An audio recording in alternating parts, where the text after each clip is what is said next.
صلى الله عليه وسلم وعلى آله وصحبه وقراباته وذرياته والتابعين والأولي والشهداء والصالحين خصوصا إلى روح سيد الشيخ عبد القادر الجيلاني وإلى سيد الشيخ عبد ياسر البستامي وإلى سيد الشيخ حامد بن محمد الغزالي وإلى سيد الشيخ محمد بن عبد الكريم الصمد المداري وإلى سيد الشيخ محمد أرشد بن عبد الله البنجري وإلى سيد الشيخ محمد زين بن عبد الغني بأن الله الكريم ينال الشهوة بالرحمة الغامرة بسر النبي وآل النبي لهم الفاتحة. أعوذ بالله من الشيطان الرجيم. بسم الله الرحمن الرحيم. الحمد لله رب العالمين الرحمن الرحيم. إياك نعبد وإياك نستعين اهدنا الصراط المستقيم صراط الذين أنعمت عليهم غير المغضوب عليهم ولا الضالين. السلام عليكم ورحمة الله وبركاته. بسم الله الرحمن الرحيم. الحمد لله المالك المتعال المنزه عن الشركاء والأمثال الذي بين لعباده الحرام من الحلال. أشهد أن لا إله إلا الله وحده لا شريك له شهادة تسلو القلب واللسان من فساد الأفعال. وأشهد أن سيدنا محمدا عبده ورسوله الذي طهره الله ظاهرا وباطنا ووصفه فوق ما يقال، وهو النبي المصطفى والحبيب المجتبى والهدي من الضلال. اللهم صل وسلم وبارك على سيدنا محمد وعلى آله وصحبه أجمعين. أما بعد. Alhamdulillah, marilah kita senantiasa memanjatkan puji dan syukur kehadirat Allah Subhanahu wa Ta'ala, yang mana dengan limpahan rahmah, nikmah, barakah serta taufik anugerahnya juala, kita masih diberi kesehatan oleh Allah, kita masih diberi umur oleh Allah, kita masih diberi kesempatan oleh Allah Subhanahu wa Ta'ala, sehingga kita pada saat ini di tempat yang mulia ini kita bersama-sama melaksanakan sembahyang subuh berjamaah. Kemudian kita duduk bersama dengan niat i'tikaf, nawaitu an a'takifa fi hadzal masjid sunnatan lillahi ta'ala. Saya pun beriktikaf di dalam ini masjid sunat karena Allah Ta'ala. Kemudian kita niatkan pula kita duduk di masjid mengkaji, menelaah, menuntut serta menambah daripada ilmu agama. Salawat dan salam kita aturkan ke hari baik junjungan kita Nabi besar Muhammad sallallahu alaihi wasallam, kepada keluarga beliau, sahabat-sahabat beliau, zuriat-zuriat beliau, pengikut-pengikut beliau ila yaumil qiyamah. Hadirin wal hadirat jamaah sekalian rahimahumullah, dalam sebuah hadis riwayat daripada Abi Abdullah Nu'man bin Bashir radhiyallahu anhu, qala sami'tu Rasulullah sallallahu alaihi wasallam. Kata Nu'man bin Bashir, aku mendengar akan Rasulullah sallallahu alaihi wasallam bersabda, innal halala bayyinun wa innal harama bayyinun wa bainahuma mushtabihatun la ya'lamuhunna katsirun minan nas faman ittaqa syubha faqad istabra'a li dinihi wa irdihi wa man waqa'a fis syubha waqa'a fil haram ila akhir hadis. Rasulullah sallallahu alaihi wasallam bersabda, kata Rasulullah, innal halala bayyinun, sesungguhnya sesuatu yang halal itu nyata dan jelas.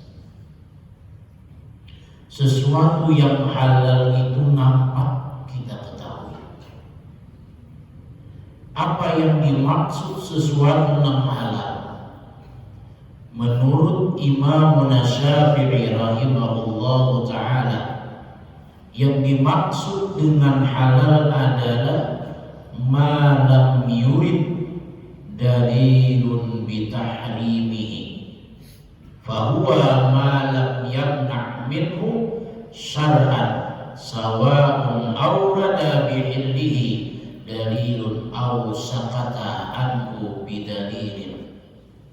Yang dimaksud dengan sesuatu yang halal adalah barang yang selamanya kada mendatang oleh dalil keharamannya. Bila barang itu tuh kadada menyatakan dalil haramnya, berarti barang itu halal. Ini umpamanya sesuatunya ini kadada mendatang dalil haramnya, maka jelas sesuatu itu halal. Selama dalil haramnya kadada, maka sesuatu tersebut menjadi halal.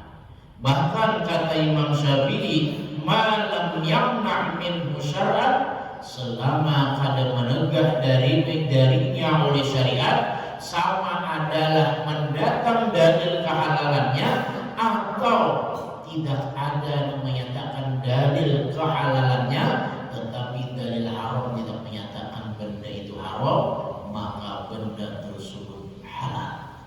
Ini menurut pendapatnya Imam Syafi'i. Menurut Imam Abu Hanifah, Nu'man bin Thabit, yang dimaksud dengan halal adalah ma warada dalilun bi'illihi. Ada sedikit perbedaan antara pendapatnya Imam Syafi'i dengan Imam Hanafi. Kalau Imam Syafi'i yang dimaksud dengan halal adalah barang yang kadada dalil yang mengharamkan, berarti itu halal. Walaupun dalil halal itu ada, tapi dalil yang mengharamkan ada juga, maka itu halal barangnya. Kalau Imam Abu Hanifah, yang dimaksud halal di sini barang yang mendatang, ada yang menyatakan dalil kehalalan itu benda. Harus ada dalil halalnya. Bila kada ada dalil halalnya, kata Imam Abu Hanifah, kada akan jadi halal. Ini lebih terkhusus, ada pernyataan halalnya. Kalau Imam Syafi'i, kada ada pernyataan halalnya pun sudah akan menjadi halal selama dalil haramnya ada. Selama dalil haramnya ada. Nah, itu ada dua pendapat. Tapi kalau kita pahami, sama aja maksudnya. Imam Syafi'i kada butuh dalil halal, cukup kada ada dalil haram sudah menyatakan halal, tanpa dalil pun sudah halal. Tapi Imam Abu Hanifah lebih khusus lagi, harus ada dalil halalnya. Kada ada dalil yang mengharamkan, tapi harus ada dalil halalnya. Ini lebih terkhusus pendapatnya Imam Abu Hanifah rahimahullah. Tapi maksud daripada Imam Syafi'i dan Imam Abu Hanifah sama tujuannya, menjelaskan apa? Menjelaskan sesuatu yang halal. Innal harama bayyinun, sesungguhnya sesuatu yang haram itu jelas. Jadi Imam Syafi'i, malam yurid dalilun bi'illihi ala madhabi Imam Abi Hanifah.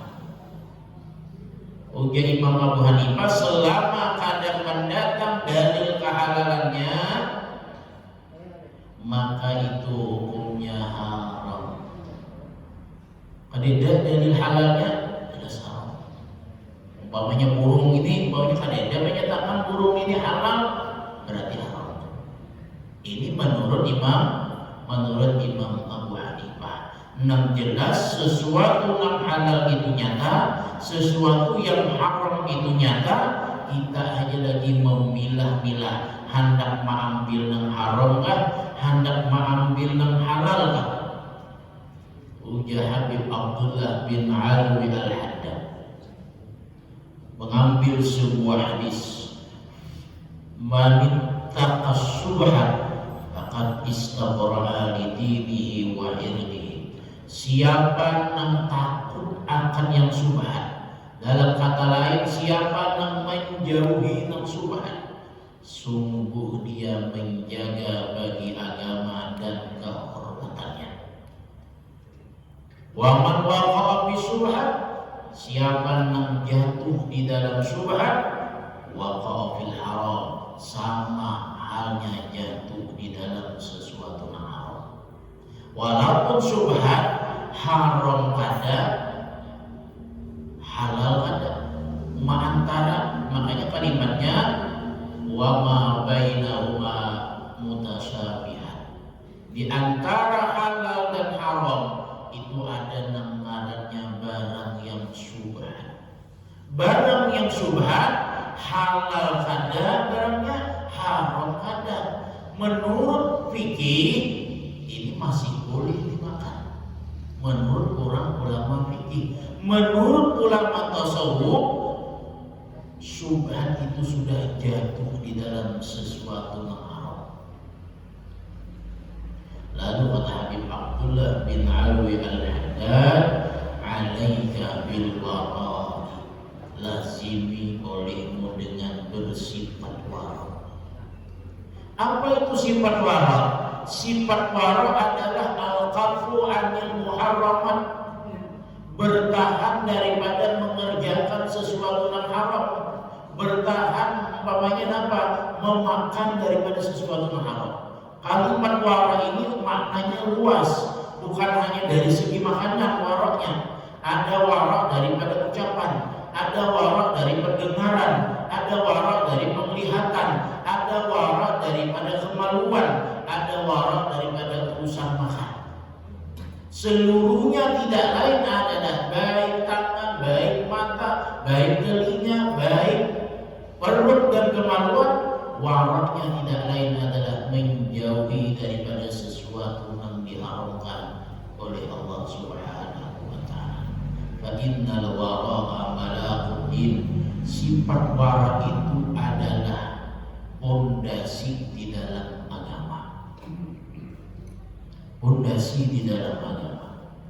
Kenapa? Karena bila orang itu kada sudah bersifat wara, bila di dalam diri orang beriman kada ada sifat wara, apapun dimakannya. Makanya dalam hadis Rasulullah kayaknya di akhir zaman, sayati zamanun ala ummati la yubalil mar'u ma akhadha minhu minal halali min haramin.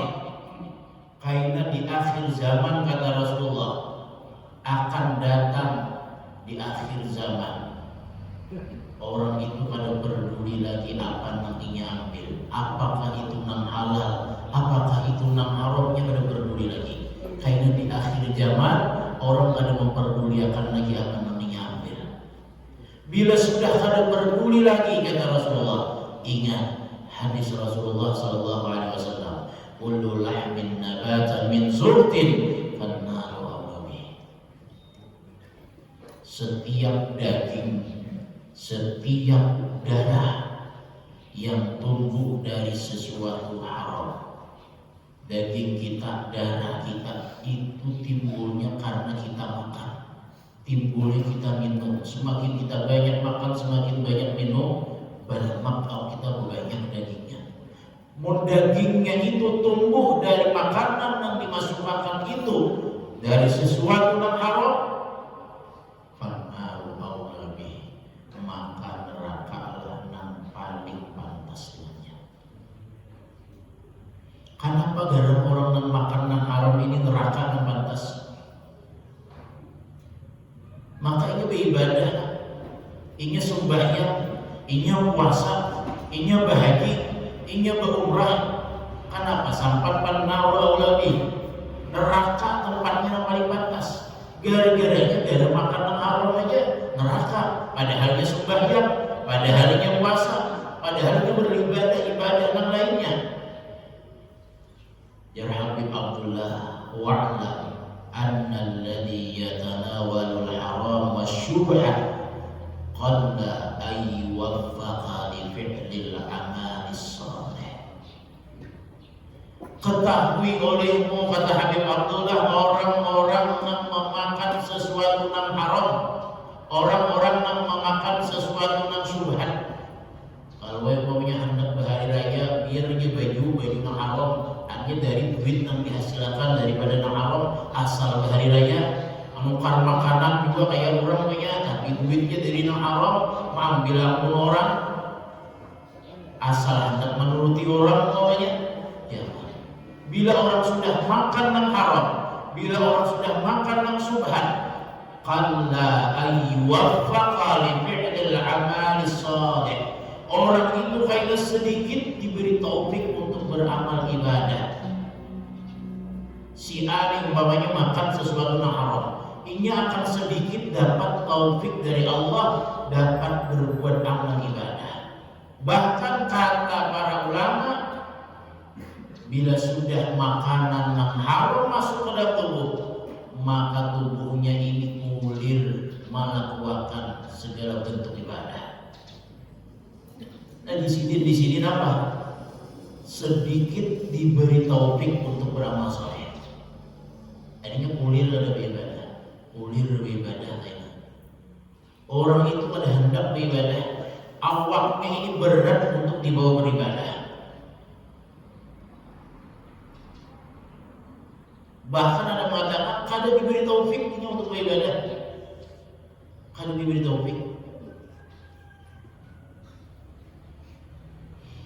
Seandainya ini orang yang makan yang haram, minumannya yang haram, diberi taufik oleh Allah, ini rajin beribadah. Orang ini penguasa, orang ini menyembahnya, tapi yang haram ditubuhnya juga, dimakannya juga. Wa in wufika lahu zahiran fala budda ay yu'rada lahu minal afatil batinah ma yaqsuduhu alaihi kal ujbi war riyah. Ya Habib Abdullah, seandainya nih orang beribadah nih, orang makan haram nih, ini kalau beribadah banyak, puasa kawahnya tunai juga 30 hari, 29 hari, sembahyang ini kawahnya juga, artinya ini diberi taufik untuk beribadah. Tapi ingat, fala budda ayya'rida lahu minal afan, wajib bagi dirinya kena mendatang terhadapnya daripada kerusakan batinnya ketika beribadah. Nah, kerusakan batin tersebut merusak daripada ibadahnya tersebut. Seandainya di orang kalau beribadah juga mahir makan haram, ibadah yang sembahyang yang dilakukannya itu akan kemasukan penyakit batin. Kenapa penyakit batin? Riya, ujub, takabur. Bila orang sembahyang riya apa? Riya itu hendak minta puji, talabur riyasah, menuntut talabul jahil dan nas, menuntut kemuliaan di sisi manusia, hendak minta puji manusia. Gawiannya. Ini orang haram nih kawainya sembahyang, tapi hatinya rusak ketika sembahyang hendak minta puji manusia. Orang yang makan yang haram nih, kawainya puasa dan sembahyang, tapi dalam hatinya ada sifat ujub, bangga dengan yang digawinya. Orang yang sembahyang makan yang haram nih, kalau sembahyang beribadah yang lainnya, tapi batinnya rusak dengan sifat takabur, merasa bangga dengan dirinya dengan beribadah tersebut. Bila sudah ada sifat ujub, bila ada sifat riya, bila ada sifat takabur, nang mana sifat tersebut muhbitun li'amalihi, itu akan meruntuhkan bagi amalnya. Seapapun dia banyak sembahyangnya, seapapun dia banyak puasanya, seapapun banyak ibadahnya, runtuh dapat penyakit batinnya, runtuh dapat penyakit batin. Nah sehingga apa? Bila sudah runtuh, kata Habib Abdullah, fannaru aulabi, maka nerakalah tempatnya. Kita kadang ngali ya Habib Abdullah bin Alwi al-Haddad, annal a'mala la yatasawwaru fi'luha illa biharakatil jawari. Seluruh amal tidak akan bisa berbuat sebuah amal kecuali dengan gerak anggota tubuh. Kita awalan sembahyang dari bergerak tangan, gerak gerak betis, kecuali kita sentuh sembahyang dalam keadaan sentuh.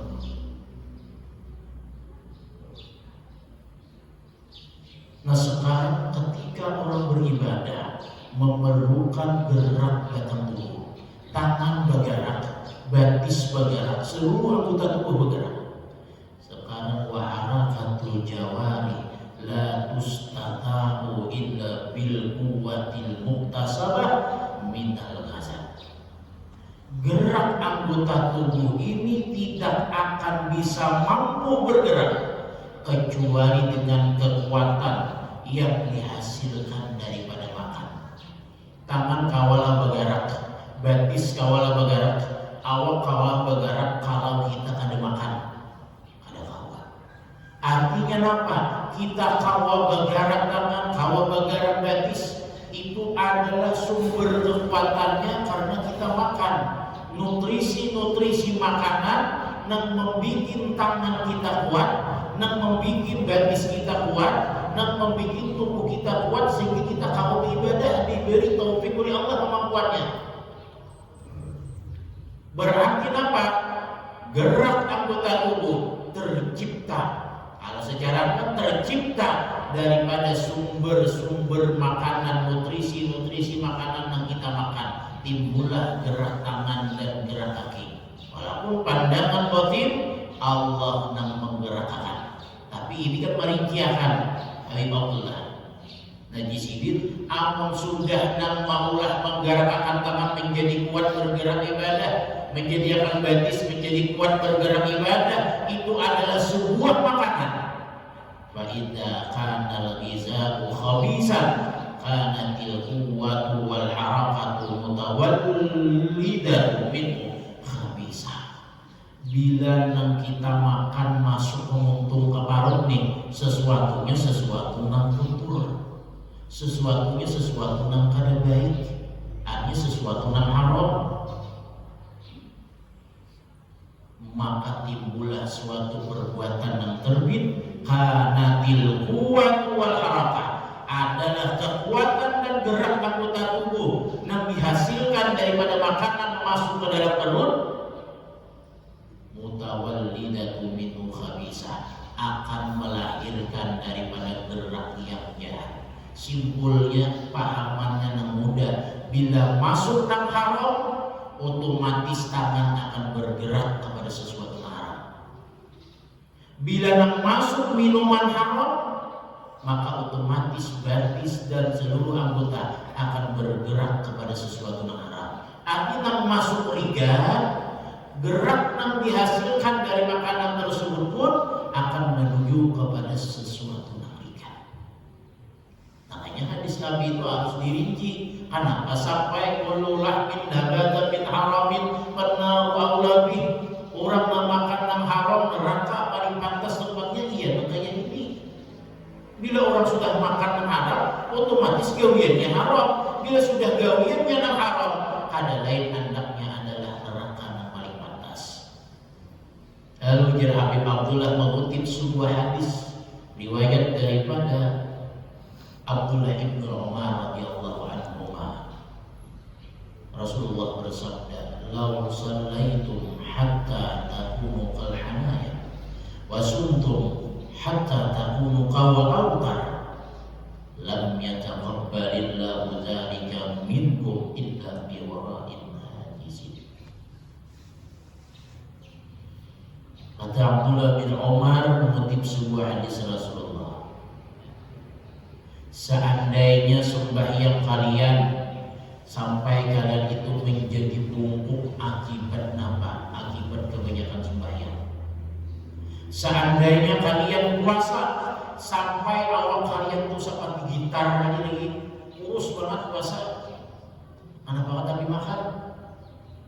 Lam yataqabbalillah, Allah kada akan terima itu sembahyangnya, Allah kada akan terima itu puasanya, illa biwara'in, kecuali dengan sifat wara. Orang ini penyembahyang, orang ini penguasa, tapi makanannya yang haram, ia sudah ibadah sembahyangnya, ibadah puasanya ada diterima oleh Allah. Kenapa kada diterima oleh Allah? Makanya sembahyang aja, makanya puasa aja. Karena ketika ini beribadah kemasukan penyakit batin dalam hatinya. Nah penyakit tersebut muhbitun li amalihi, melunturkan dari amalnya. Simpulnya apa? Simpulnya ya Habibullah wa ala kulli hal, atas setiap keadaan alladhi ya'kulul haram amaluhu mardudun. Orang yang makan yang haram, amal ibadahnya ditolak oleh Allah. Habis dah.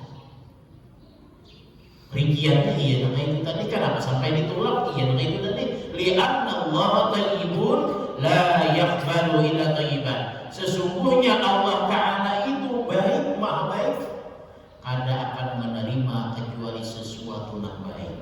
Amun sudah umpamanya ibadahnya dicampuri dengan sesuatu yang kada baik, Allah kada akan terima. Allah kada akan terima. Kenapa? Gara penyebab batin tadi rusak. Iya makanan yang haram masuk ke dalam tubuhnya. Wa idza kana hadzal hukmu, apabila sudah adalah ini hukum pakaian.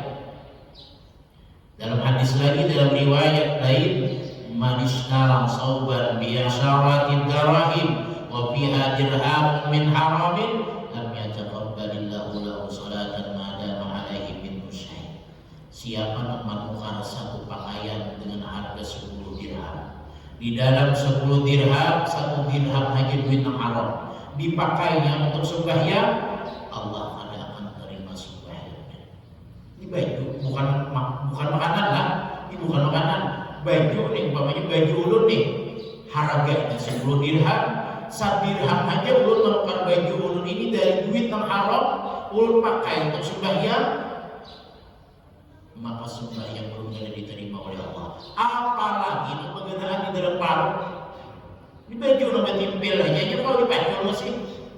Kalau dipacul, aja bila dipacul pakai baju yang baik, sembahyang diterima oleh Allah. Tapi bila sudah di dalam parut, bagaimana? Apalagi sudah menjadi darah daging, amal mardud, amalnya itu ditolak. Wa idza kana hadzal hukmu saw', ya Habib Abdullah, apabila sudah orang memakai baju yang ada duit yang haram menukarnya, sudah kada diterima oleh Allah. Fakaifa yakunul hal law kana kulluhu jarik, maka bagaimana keadaan lagi kalau nukar bajunya tolin dari yang haram. Nukar baju 100.000 dibawa sembahyang hari raya, pas 100.000-nya hasil menjuntar.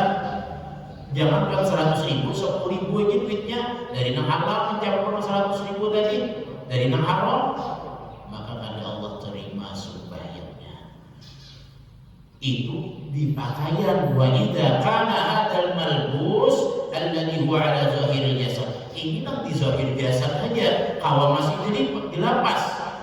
Sekarang di sini fama zannu bihi fil mizan alladhi yatakhallalu al-'uruq wal-'awsar wa yasri fi sa'iril badan.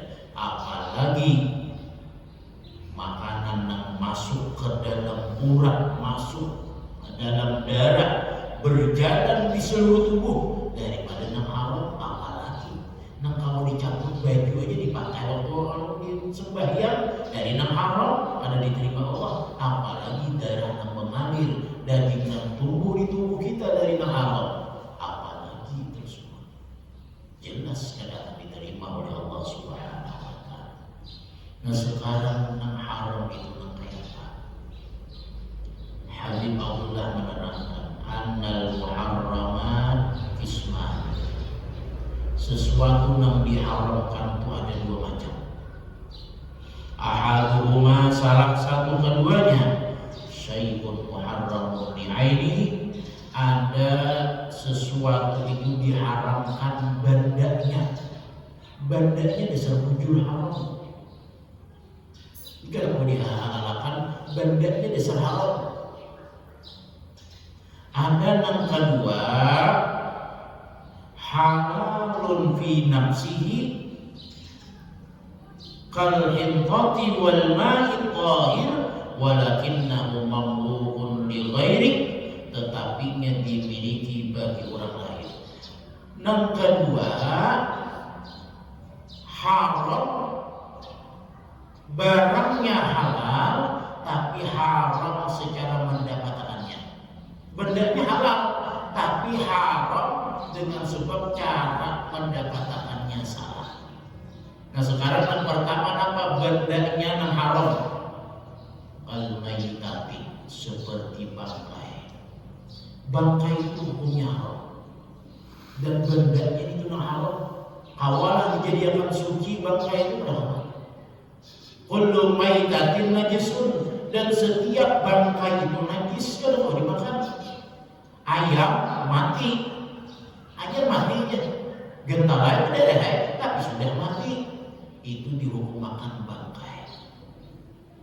Setiap binatang yang mati tanpa disembelih maka disebutlah bangkai, maka haram makan. Yang kedua wadam, darah. Darah itu benda yang najis. Hati-hati waya ini. Orang hendak berobat minum darah ular. Orang hendak kuat minum darah ular. Ya minumnya darah ular kayak ular melilit umpamanya tuh. Orang penyakit ini bila minum darah ular, mendiru kita sini kan jarang, mungkin daerah Jawa ada ular itu TV, pokoknya langsung aja ada ularnya pilih itu tatap naik darahnya minum langsung. Mau di sini ada juga, mau di kota-kota besar banyak kota itu. Nah darah hukumnya ini najis. Setiap najis hukumnya saking obatnya. Kata Rasulullah, la shifaa biharamin, tidak ada kesembuhan dengan sesuatu yang haram. Dalam hukum fikih, orang boleh berobat dengan sesuatu yang haram kalau yang halal habis sudah diminumi. Amun yang halal masih banyak obatnya, kenapa berobat dengan sesuatu yang haram? Kadang boleh. Orang umpamanya kencing manis, penyakit gula, banyak aja obatnya, insulin ini dan itu obat. Kadang murah, larang. Kadang kalau sudah dicobai obat-obat yang halal ini, langsung makan yang haram, langsung minum ini dan itu, yang berupa darah. Yang halal ada dicobai, maka itu hukumnya haram. Hati-hati. Dahulu ada yang memakan jual samut itu, samut Jepang. Artinya mana bukti hukuman samut barat itu biar bila dia berobat sudah tuh yang halal, habis sudah halal, sedangkan dia tergantung hanya satu obat. Bila dia kada minum itu obat, diri dia akan celaka, diri dia akan umpamanya mati umpamanya, maka obat yang samut ini haram, maka boleh meminum. Kalau yang lain itu sudah kada makan lagi, untuk bertahan hidup hanya satu obat, dan obatnya ini obat yang haram. Arti haram itu najis. Nah maka boleh kalau sudah kada ada lagi obat. Kamu ini banyak banget lagi obatnya yang lain, kada dicobai beneran, langsung itu obat yang haram. Jangan. La shifaa biharamin, tidak ada kesembuhan dengan sesuatu yang haram. Jadi darah itu najis. Hati-hati. Orang gigi berdarah, gusi berdarah, jangan ditabuk darahnya. Masinnya rasanya ya berarti menabuk tuh. Haram kan darah, jangan kan darah ular, darah seorang lagi tetap haram hukumnya. Apalagi darah ular. Wal khamar, yang ketiga khamar. Apa itu khamar? Khamar itu najis bendanya. Apa itu khamar? Kullu muskirin khamrun, setiap yang memabukkan itu khamar. Wa kullu khamrin najisun, setiap khamar itu najis. Apakah?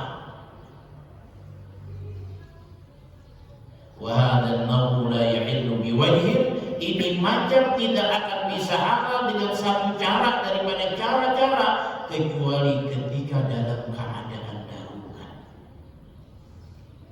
Khamar. Nah sekarang jadi pertanyaan ini, apa apakah ganja, apakah alkohol termasuk bagian daripada khamar? Kenapa? Karena setiap yang memabukkan itu disebutlah khamar. Setiap khamar itu najis. Sekarang jadi pertanyaan, alkohol itu masuk bagian khamar kah tidak?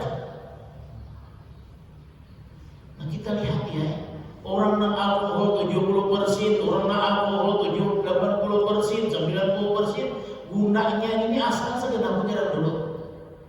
Orang mau ulah alkohol itu segenap, orang sedang memberesihi, sedang nak disuntik, orang sedang memberesihi ketika orang hendak operasi, orang memberesihi sedang ketika luka supaya bersih daripada kuman. Kan ada orang mau ulah alkohol 70%, 90%, 90%, sedang diminum padanya. Artinya fungsinya sebenarnya untuk bagian kesehatan. Kan ada tujuan sedang diminum. Nah tujuan sedang diminum ini kita mau ulah banyak. Manusia yang kadang-kadang ini nama ulah timbulnya jadi nanti diminum, padahal fungsi asal bukan tujuannya untuk diminum. Nah sekarang najis lah, amun saja diminum lalu hukumlah menjadi memabukkan. Bila sudah hukum memabukkan jadi najis bagi orang yang meminum. Bagi dokter, bagi mantri itu alkohol pada saja diminum, saja memberesihi sesuatu yang supaya ada hukuman. Awalnya disambut najis.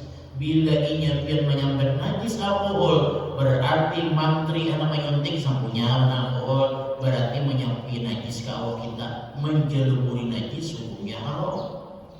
Bila pian mengumpamanya itu, bila kita mengatakan alkohol itu najis, berarti toko obat yang menjual alkohol 70%, alkohol sekian persen, berarti inya menjual itu hukumnya haram. Kenapa? Menjual barang najis, menjual barang najis.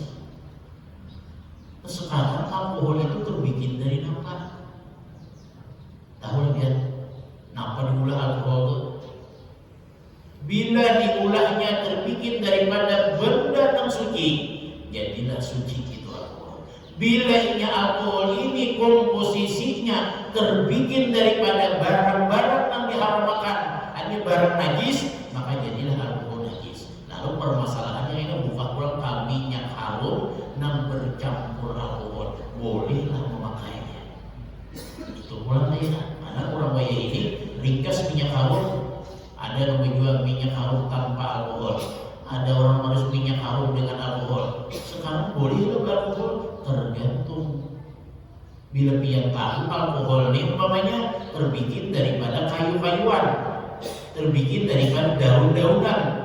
Nah sedangkan kayu dan daun-daunan itu halal, maka alkohol itu suci, boleh dipakai minyak harum bercampur dengan alkohol. Tetapi bila ini alkoholnya terbikin komposisinya dari benda yang najis, maka bila dicampuri oleh minyak harum kita pakai untuk sembahyang, sama banyak kita itu bernajis. Nah tergantung kita aja lagi. Sekarang kita tahu kenapa yang dibikin alkohol itu. Ulun pada tahu persis kenapa itu dibikin orang. Tahu di dokter gitu itu nggak tahu kenapa dulu orang. Nah tapi ada di berita belum pernah dengar kalau dari India alkohol itu dibikin dari tahi sapi. Tahi sapi najis. Kalau dari India, wallahu a'lam, alkohol kita di sini ada yang menyambat dari kayu-kayuan dan daun-daunan. Bila dari kayu-kayuan dan daun-daunan, berarti suci, boleh jadi dipakai. Ada kadang-kadang mutlak hukumnya haramnya alkohol yang harumnya kalau dipakai sembahyang ya ada dulu terbikin dari alkohol. Bila jelas daripada terbikin dari benda najis, maka hanya haram pada boleh dibuat sembahyang.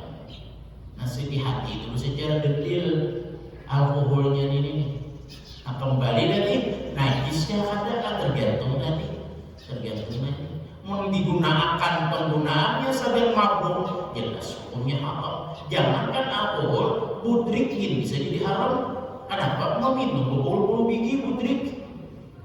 10 biji diminumnya, maka budrik yang 10 biji itu jadi haram. Karena kenapa? Jadi sesuatu yang memabukkan. Padahal halal aja budrik bagi orang sakit kepala. Bagi orang yang batuk, minum budrik halal aja. Tapi pun sudah melebihi dosis pemakaiannya, timbul jadi mabuk, jadilah haram. Tapi kalau orang menyebut mudrik haram, ada kabar. Kenapa? Anak mudrik sebagai orang sakit kepala, nang orang menggunakan sebagai mabuk, itulah intisab. Itu salah penggunaannya. Kadang menggunakan secara fungsi asal. Nah, itu bendanya najis. Khamar tadi bendanya najis. Yang kedua, ada halal bendanya halal, tapi cara mendapatkannya dengan cara yang ada baik, dengan cara yang zalim, dengan cara apa? Mengambil orang. Apakah bendanya halal? Durian halal, rambutan halal, wadai halal, tapi cara mendapatkannya dengan cara yang haram. Jadilah rambutan, durian, wadai tadi menjadi haram dimakannya. Bendanya tetap halal, tapi inya yang membuat haram dengan cara apa? Mengambil. Bila kita tuh sudah ujar orang bahari, ketika kita berjual beli, itu rukun jual beli itu ada 3. Ini yang harus kita tahu. Yang pertama ada ngarannya akid, ada makut, ada sigar. Akid ada 2, hanya orang yang mengakati. Ada orang yang berjual, ada yang menukari. Memberjual itu ada yang menukari, ada. Jadi hanya ada orang jual, ada yang menukari. Timbullah akad.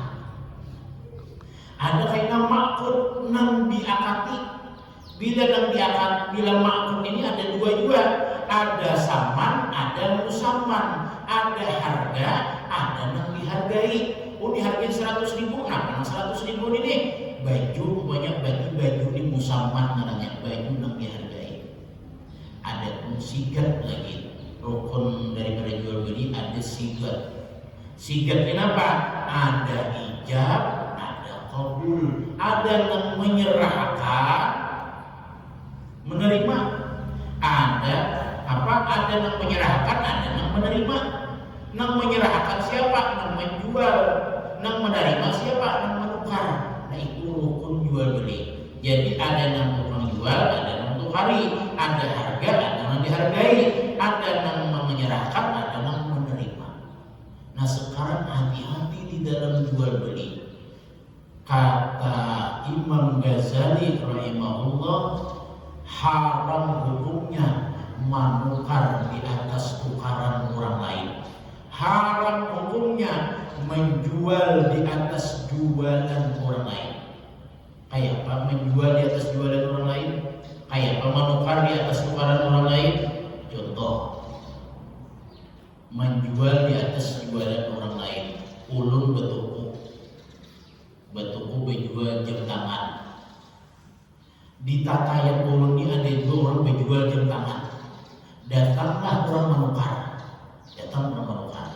Menawar jam ulun ini, umpamanya jam Miragi, jam Alexander Christie umpamanya 1 juta harganya. Ditawarnya umpamanya 800. Mandakar orang Higa nih, toko di Higa ulun nih, ini menjual juga jamnya sama pada Alexander Christie dan sama persis jamnya sama. Tawaran orang tadi, orang di menawar ulun. Mandakar orang di Higa nih, ini menawar 800. Ujar orang di Higa jam ini, nih pokoknya aja lah sama jamnya 700.000 gen. 700.000 gen. Ulun belum habis lagi berpandir orang jual nih, belum habis lagi menyambat 700.000 gini pun sama aja yang pun dengan ini tuh. No aku 700.000 aja. Orang menukar ini otomatis hendak mencari apa? Mencari yang murah, menjual manukari yang 700.000. Berarti orang ini menjual di atas jualan orang lain. Yang mau mainin apa? Buat pembayaran tiket. Buat pembayaran tiket. Penjual sini motor Vario 10 juta aja. Sama sih motornya, tahunnya sama, barangnya sama, yang 3 dia pukul 8 juta aja. Orang baru lagi habis miris lagi. Lain hanya orang nama nukar tadi, amar jadilah, mohon maaf lah, amar jadilah. Asuh badahnya pantir ulun nanti sebelah penyalur udah. Nih sudah motor kone aja 9 juta gitu ya. Sama aja juga ya, tahunnya sama, barangnya sama dan sama persis. Berarti orang otomatis menyumbang nih nama mukaninya atau menjadi nama murah. Maka orang yang menjual nama itu maknanya menjual barang di atas jualan orang lain, hukumnya haram. Hukumnya haram. Nah ada juga orang menukar di atas tukaran orang lain.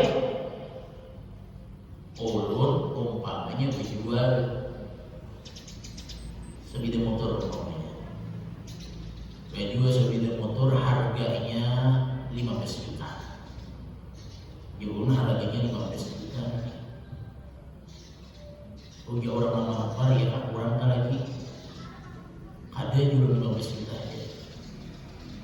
Datang si A, datang biar dikasih motor tadi. Aku aja nukarinya 16 juta. Aku nukarinya 16 juta. Tukang jualin apa ada? Nyata ayah pun tadi yang menjual 15 juta, kita baru orang kita 16 juta. Dijualnya ya, jualnya berarti orang menukari 16 juta di negaranya apa? Menukari di atas tukaran orang lain. Lain balilang lah, lain mau balilang pun dari tinggian ini masih tawar menawar. Karena ingin merasa ketujuh dengan seperti motor itu ada hendak ditukari orang kan disalurnya 16 juta kali orang menjualnya tayang pun. Nah berarti orang ini nyaranya menukar barang di atas tukaran orang lain, haram hukumnya, haram hukumnya. Hati-hati, haram hukumnya. Nah jadi baik benda yang haram ataupun benda yang halal tapi mendapatkannya dengan cara yang haram itu sama dihukumkan dengan menggawi sesuatu yang diharamkan oleh Allah Subhanahu wa taala. Nah intinya apa? Wajib bagi orang yang beriman bersifat wara supaya apa? Supaya anggota tubuhnya bergerak dengan gerak yang baik, supaya anggota tubuhnya bergerak kepada suatu perbuatan ibadah. Artinya jaga diri kita daripada sesuatu yang haram.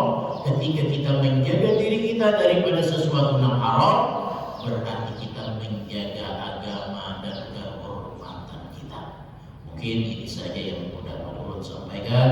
Mudah-mudahan bermanfaat bagi diri ulun dan bagi diri sampeyan kalian, dan mudah-mudahan Allah Subhanahu wa taala mengampuni dosa-dosa kita, dosa dua orang tua kita, dosa keluarga kita, dan mudah-mudahan Allah Subhanahu wa taala memanjangkan umur kita, mensehatkan tubuh kita, dan menghilangkan segala sesuatu yang ada baik dalam tubuh kita, dan mudah-mudahan kita senantiasa diberi taufik anugerah hidayah oleh Allah Subhanahu wa taala, senantiasa memperbuat segala bentuk ibadah yang diwajibkan dan yang disunahkan oleh Rasulullah sallallahu alaihi wasallam, dan mudah-mudahan kita dimatikan dalam keadaan husnul khatimah. Amin ya rabbal alamin. Dan mudah-mudahan kita dipanjangkan umur, disehatkan badan, akan menemui lagi Ramadan tahun yang akan datang. Amin ya rabbal alamin. Ulun minta halal, ulun minta ridha, berilahan sabaratahan apabila dalam selama penyampaian kuliah syukur Ramadan di Masjid At-Taubah ini ada membuat sampian kada nyaman, membuat sampian tersinggung ini dan itu karena ucapan ulun sekali lagi minta halal, ulun sekali lagi minta ridha, minta maaf. Kita berilahan sabaratahan. Wallahu muwaffiq ila aqwamit thariq. Assalamualaikum warahmatullahi wabarakatuh. Al-Fatihah. Bismillahirrahmanirrahim. Iyyaka na'budu wa iyyaka nasta'in. Ihdinas siratal mustaqim. Siratal ladzina an'amta 'alaihim ghairil maghdubi 'alaihim waladdallin. Amin ya Allah ya rabbal alamin. Bismillahirrahmanirrahim. Alhamdulillahirabbil alamin. Allahumma shalli 'ala sayyidina Muhammadin al-amin wa 'ala alihi wa sahbihi ajma'in. Allahumma anfa'na bima 'allamtana wa 'allimna ma yanfa'una wa zidna 'ilman walhamdulillah ala kulli hal wa na'udzu billahi min hali amin. Wa sallallahu 'ala sayyidina Muhammadin wa 'ala alihi wa sahbihi wasallam. Alhamdulillahi rabbil alamin. Allahumma shalli